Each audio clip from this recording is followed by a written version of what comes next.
Visu Kia crossover pamats līdz šim bija Sportage. To zina pat tie, kas ar Kia vispār nebrauc. Tie, kas nezina, Sportage izskatās šādi.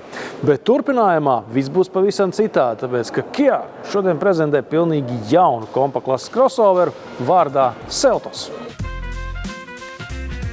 Crossovers ar šādu nosaukumu Eiropā sastopams pirmo reizi, tāpēc Kia dealers Forum Auto nolēma šo notikumu atzīmēt ar spilgtu jaunā modeļa prezentāciju. Pārsteigums viesiem – kolorītā dziedātāja Agnese Rakovska. Mēs ļoti gaidījām Seltos kā mazo brāli vai palīgu Sportageam. Viņš ir nedaudz zemāks, viņš ir nedaudz šaurāks, viņš ir nedaudz īsāks, bet tāpat laikā riteņu garantbāze viņam ir par 1 centimetru garāka nekā Sportageam. Tātad aizmugurē būs vairāk vietas kājām, bet kas atrodas zem Seltos motora pārsega?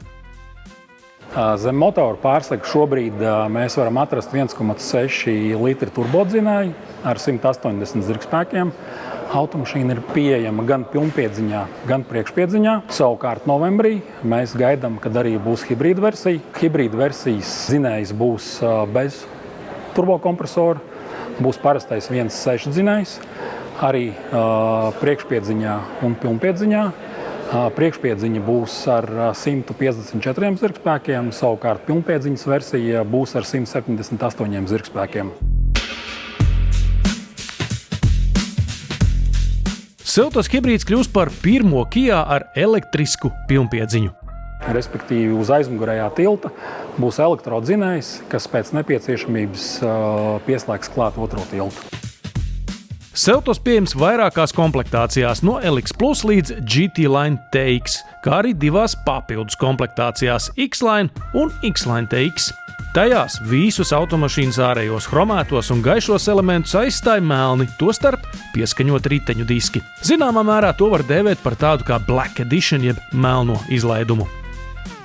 Vēl viens interesants moments – Seltos priekšējās restes un optikas noformējums ļoti atgādina Kia lielākā un Amerikā pieejamā SUV Telluride uzstājīgo priekšvadni.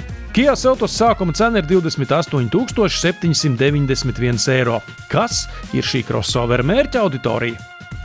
Es domāju, ka viennozīmīgi tie ir nomas uzņēmumi, gan īstermiņa, gan ilgtermiņa nomas uzņēmumi, protams, arī privātpersonas.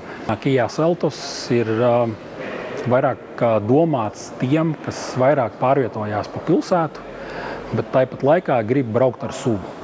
Tad es ceru, ka Seltos būs tas modelis, kas sasniegs visus šos klientus potenciālos, kam Sportages likās nedaudz pa lielu. Savukārt Seltos būs mazliet mazāks un tas būs piemērotāks viņu ikdienas paradumiem un viņu pārvietošanās brīvībai pilsētā.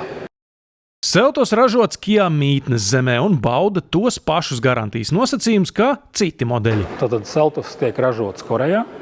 Garantija ir tieši tāda pati kā visiem pārējiem Kia modeļiem. Tie ir 7 gadi vai 150 000 kilometri.